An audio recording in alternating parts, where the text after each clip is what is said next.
Hello everyone, welcome back to my channel. Kindly like and subscribe to my channel. I am new here. Please support me for study purpose. Today we discuss about the goals of financial management. Financial management के basically जो goals होते हैं उसका meaning क्या होगा कि financial management का objective क्या है, क्यों हम financial management को बना रहे हैं. तो हमने इसमें पढ़ा था ultimate long run purpose to attain the firm is the maximum value of firm of shareholder. हर शेयर होल्डर ये चाहता है कि जिस कंपनी में मैं इन्वेस्ट कर रहा हूँ वो लॉन्ग टर्म के लिए सर्वाइव करे, तो उससे मुझे मैक्सिमम वैल्यू के बेनिफिट हो, तो उसको वेल्थ मैक्सिमाइजेशन कहते हैं. The pursuit of this objective the financial management is the primary and normative goals into more immediately goal. Two main approaches में बेसिकली ध्यान दी जाती है. First one is profit risk approach and second one is liquidity profitability approach. Risk approach में क्या होता है? This approach emphasise finance deals with creating proper balance between the profit and risk. इसके अंदर प्रॉपर बैलेंस बनाया जाता है profit and risk के बीच में, ताकि हमें जो मैक्सिमम 4 ओवर हो पहले मिले और मिनिमम हमारे जो है वो बाद में मिले. क्लासीफाई किया जाता है मैक्सिमम गोल को. तो मैक्सिमम प्रॉफिट, अब हम चाहते हैं कि हमारे प्रॉफिट ज़्यादा हो, तो उसके लिए हमने financial management should aim primarily at long term. तो फाइनेंशियल मैनेजमेंट का एम होता है कि वो सबसे पहले तो लॉन्ग टर्म के लिए चले, और सेकेंडली हो जाता है कि शॉर्ट टर्म के लिए कॉर्पोरेट को प्रॉफिट भी होता रहे. Profit are crucial to measure economic efficiency of firm. किसी भी फर्म के लिए अच्छे से चलने के लिए उसका प्रॉफिट को मेजर करना बहुत ज़्यादा जरूरी है. Second one is to minimise risk. Pursuing of maximising profit to the avoidance of unnecessary risk should never be overlooked. तो मैक्सिमाइज करने के लिए प्रॉफिट को हमारा क्या है, अननेसेसरी जो रिस्क है उसको हमें ओवरलुक करना पड़ेगा. Maintain control inflow and outflow of fund needs proper and constant monitor at the fraction of money may be unutilise. Money funds हमारे पास कितने आ रही हैं और कितने जा रहे हैं, उस चीज़ का हमें प्रॉपर से और लगातार ध्यान रखना पड़ेगा, जो कि हमारे कंट्रीब्यूशन में आता है. The control are also such as sound financial reporting system that detect error, weakness, problems area and financial operation in time. अगर हम continuously किसी चीज़ पर ध्यान देंगे कि कितने फंड आ रहे हैं कितने फंड जा रहे हैं, तो उसका हमें फ़ायदा क्या होगा? फ़ायदा ये होगा कि हम इम्प्रूवमेंट कर सकेंगे, जो हमारी गलतियाँ होंगी हम उसे सुधार सकेंगे और उसे पहले से बेटर बना सकेंगे. और साथ ही साथ to achieve flexibility financial management needs to be flexible. अगर हमें लग रहा है कि हमें चेंज होने की ज़रूरत है, जैसे कि मैंने पढ़ा कि हम कंट्रोल कर रहे थे, पहले हमने जो एप्लीकेबल रिसोर्सेज ले रहे थे वो सही तरीका नहीं था, हमें लगा इसको चेंज करना पड़ेगा, तो फ्लेक्सिबल होनी चाहिए, चेंज हो सके, ताकि हम जो प्रोवाइड करें फंड और data needed to support the production and marketing and other area of function. मतलब कि जो भी हमारे ऑर्गेनाइजेशन में डिफरेंट तरह के फंक्शन परफॉर्म किए जाते हैं डिफरेंट डिपार्टमेंट में, वो ईजिली परफॉर्म हो सके. तो इससे पहले मैं आपको ये भी बताना चाहती थी कि हमने पढ़ा था objective of firm. Objective of firm basically क्या है, इसको मैं आपको इन शॉर्ट बता देती हूँ. ऑब्जेक्टिव ऑफ फर्म को हमने बेसिकली 2 पार्ट्स में डिवाइड किया था. First one is profit maximisation, second one is wealth maximisation. Profit maximisation क्या है? Traditionally the out profit is deemed as unique simple straightforward measure for economics efficiency of a firm. किसी भी firm को पहले के time पे अगर हम कंपेयर करें तो एक यूनिक और सिंपल मेथड हुआ करता था, जो कि सपोर्ट करता था सोशल इकोनॉमिक वेलफेयर को किसी भी मैक्सिमाइजेशन ऑफ प्रॉफिट करने के लिए. ये अनसर्टेन होता था, क्यों? क्योंकि जो प्रॉफिट था वो एम्बिशियस होता था. प्रॉफिट शॉर्ट रन के लिए इंक्रीज होते थे bye lowering operating expenditure on machinery, but at cost of long run profits के लिए.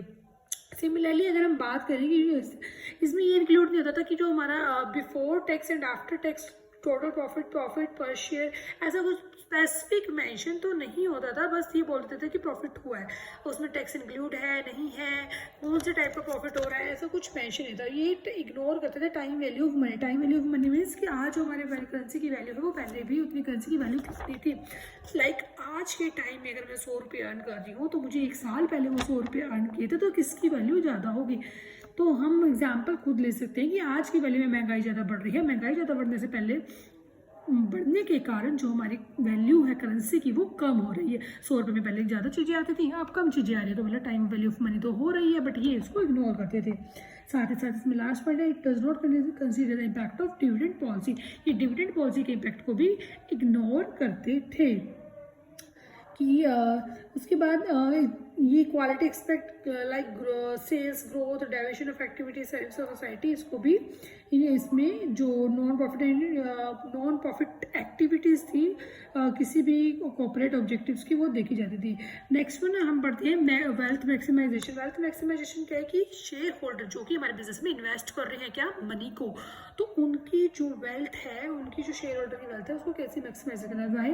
एक शेयर होल्डर है, अगर मान लीजिए मैं एक शेयर होल्डर हूँ, मैं किसी कंपनी में इन्वेस्ट करना चाहती हूँ, तो मैं ये तो चेक करूँगी ना कि जिस कंपनी में मैं इन्वेस्ट कर रही हूँ उसकी फाइनेंशियल पोजीशन कैसी है, क्या मेरे को फ्यूचर में प्रॉफिट होगा या नहीं होगा, उस बेसिस पर ही मैं उस कंपनी में इन्वेस्ट करूँगी।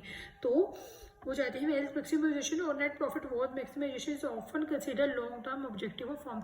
तो किसी भी फर्म का ये भी ऑब्जेक्टिव होता है कि वो उसको लॉन्ग टर्म के लिए प्रोफिट कर सके। कहते हैं वेल्थ और net profit worth is difference between gross present worth and the amount of capital investment required to the future benefit. Future benefit के लिए हमें क्या फंड चाहिए, इन्हें बोला वेल्थ और नेट प्रॉफिट वर्थ, इसको एक ही चीज बोलते हैं। इसका डिफरेंस क्या होता है कि ग्रोस प्रेजेंट वर्थ, आज के टाइम में प्रेजेंट वर्थ कहती है तो अमाउंट कैपिटल इन्वेस्टेड कितना मैंने लगाया था, तो मुझे फ्यूचर, देखो मैंने आपको बोला कि मैं किसी बिजनेस में इन्वेस्ट करूँगी तो मुझे फ्यूचर में कुछ ना कुछ बेनिफिट चाहिए तभी मैं इन्वेस्ट कर रही हूँ, राइट। तो इसमें हम यही बोलते हैं कि जो भी कैपिटल मैंने इन्वेस्ट करी है उसके लिए मैं अचीव क्या करूँगी फ्यूचर में, मुझे वो जो मैं चाहती थी वो हो रहा है, वो चेक करना। The gross present worth is found out of capitalising of discounting the further expected return in worth expected return at the rate which reflect certainty और अनसर्टेनिटी। तो देखो फ्यूचर में क्या होगा ये कोई श्योरिटी तो नहीं है, हमारा गेसमेंट होता है कि अच्छा होगा, ठीक है, तो अनसर्टेनिटी होती है। Any financial action which result into the above zero net profit worth will create wealth. अगर हमारा कोई भी फाइनेंशियल एक्शन ऐसा जिसका रिजल्ट हमें जीरो नेट प्रॉफिट मिलता है तो वो हमारे लिए क्रिएट वेल्थ करता है, be in line with objective health maximisation. The objective does not ignore profit rather than influences impact on. इसमें हम प्रॉफिट तो चाहते ही हैं पर साथ ही साथ हम चाहते हैं profit on current value of fund form security, particularly like equity share जिन्होंने इन्वेस्ट किया है वो लोग। The total value of company at a particular moment is equal to market value. जितनी भी मेरी कंपनी की टोटल वैल्यू होगी ना वो एक टाइम पे इक्वल होनी चाहिए किसके, market value of its total equity of as a person to become absolute owner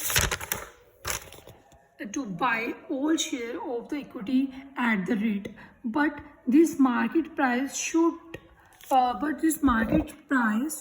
real and permanent and not manipulate. Now the question is what management should and should not be the objective.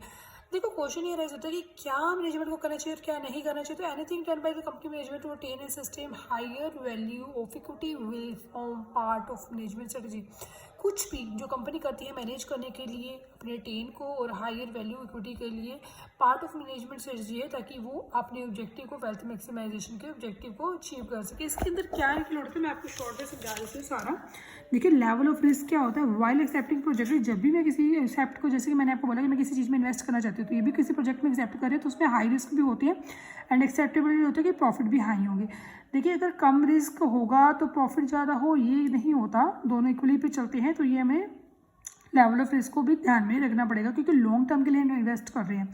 अगर dividend payment the constitute and reasonable may be liable payment whether the form of cash और stock है protecting seeking investment which eventually main the value form share in the market and keeps up it present what. देखो इसे easy language में आपको समझाती हूँ। Dividend payment क्या है कि हम किसी भी, हम सारे सोर्सेज अपने फंड से नहीं ले सकते, हमें किसी न किसी सोर्सेज का हेल्प लेनी पड़ती है प्रॉपरली चलाने के लिए। तो हम उसकी पेमेंट को भी ऐसे मेंटेन करके रखना कि प्रॉपरली कर सके, ठीक है। ग्रोथ में कहते हैं the firm obtaining maximisation of wealth approaches frequently seek growth in sale. Growth होगी सेल में, अर्निंग जो कि मैं प्रोवाइड करेंगे। Question of firm against recession change in. देखिए किसी भी बिजनेस में अगर हम चाहते हैं कि ग्रोथ हो तो ये ऐसा नहीं है कि ऑल टाइम ग्रोथ ही होगी, कभी ना कभी मंदी का भी केस आता है। जैसे कि हमने कोविड का एग्जाम्पल लिया तो रिसेशन आ गया था तो कभी कभी क्या होता है फैशन में चेंज होगा तो कंज्यूमर की प्रेफरेंस भी चेंज होगी, रिडक्शन होगी, डिमांड होगी, ठीक है। तो ये सारी चीज़ें को ध्यान में रखते हुए ही हमें अपनी ग्रोथ को जो हम सीख करना चाहते हैं कि हमारी सेल ज़्यादा अच्छी हो, हमारी जो अर्निंग है वो हमें अच्छी प्रोवाइड करे। तो बीच में ऐसे कुछ सर्कमस्टांसेस भी आते हैं जो अच्छे नहीं होते हैं, पर उन केसेस में भी हम अपनी ग्रोथ को कैसे अच्छा कर सकते हैं expansion area line adopted reputation management by adopting sound of line intervals. ये कहते हैं कि वो हम ऐसे कर सकते हैं कि अगर हमारी एक रेपुटेटिव है तो हम एक रेपुटेटिव मैनेजमेंट के थ्रू हम उसकी हेल्प से, अगर हमारे मान लो कि कोई नामी दामी ब्रांड है, उसका बहुत अच्छा ब्रांड है, लेकिन अब कोरोना में क्या हुआ था कि रिसेशन तो आ गया था, लेकिन जो टॉप ब्रांडेड ब्रांड थे, लोगों को चीज़ों की ज़रूरत तो पड़ रही थी ना, तो उन ब्रांड्स की हेल्प ऑनलाइन लेने लग गए थे। ठीक है जी। मार्केट प्राइस ऑफ शेयर क्या, the goal of wealth maximisation can not attain without maximisation profit of common stock. कहते हैं जो गोल होता है वेल्थ मैक्सिमाइजेशन का, वो सिर्फ यही नहीं होता कि मैक्सिमाइजेशन हो सके, बढ़ सके, किसकी वैल्यू, स्टॉक की। दस the firm always try maintain and increase the market price of stock. The market price of share, जो मार्केट प्राइस है शेयर का, सर्व एज परफॉर्मेंस इंडेक्स और report card of firm progress. मतलब कि अगर हम देखना चाहते हैं ना कि किसी कंपनी में, जैसे मान लो मैंने इन्वेस्ट करा, तो मैं देखना चाहती हूँ इस कंपनी की वैल्यू कितनी है, तो वो वैल्यू उसकी जो मार्कशीट है वो मुझे उसके शेयर से पता चल जाएगी कि ये वैल्यू मैं इसमें इन्वेस्ट करी अच्छी है या नहीं है। Next is transparency in operation. देखो शेयर करते हैं गुड और बैड इम्पैक्ट शेयर होल्डर पे, must a place of giving false hopes year after year. देखो हर साल के में कुछ ना कुछ बुरा और अच्छा तो होता रहता है जो हमें अपने शेयर होल्डर के साथ ये इम्पैक्ट करता है शेयर होल्डर पर। Constituently in operation some sort of constituently in operations should be there taught periodically ups and down matching the trade cycle can not be rolled out. वही जैसे मैंने अभी आपको बताया कि अप्स एंड डाउन आते रहते हैं बिजनेस में, तो कॉन्टिन्यूसली ऑपरेशन होना भी थोड़ा हार्ड होता है। And last one is avoiding over capitalisation, rising equity capital beyond a limit not justified by comments increase in earning and dividend distribution to be avoid. मतलब कि इसमें सिंपली हम बताते हैं अवॉइड वर्ड से हमें क्लियर हो रहा है ओवर कैपिटलाइजेशन, बहुत ज़्यादा मात्रा में हमें मनी को इकट्ठा करना, ठीक है, तो हमें उससे भी अवॉइड करना है कि इंक्रीज करनी तो है अर्निंग, लेकिन डिविडेंड डिस्ट्रीब्यूशन को भी हमें इग्नोर नहीं करना है। इसलिए हम बोल सकते हैं जो वेल्थ मैक्सिमाइजेशन अप्रोच है उसको कंसीडर किया जाता है ज़्यादा better as compare to profit maximisation approach. क्यों किया जाता है? Because of its being non operating criticism, क्योंकि इसमें नॉन ऑपरेटिंग क्रिटिसिज्म होता है। Thank you everyone, please like and subscribe to my channel.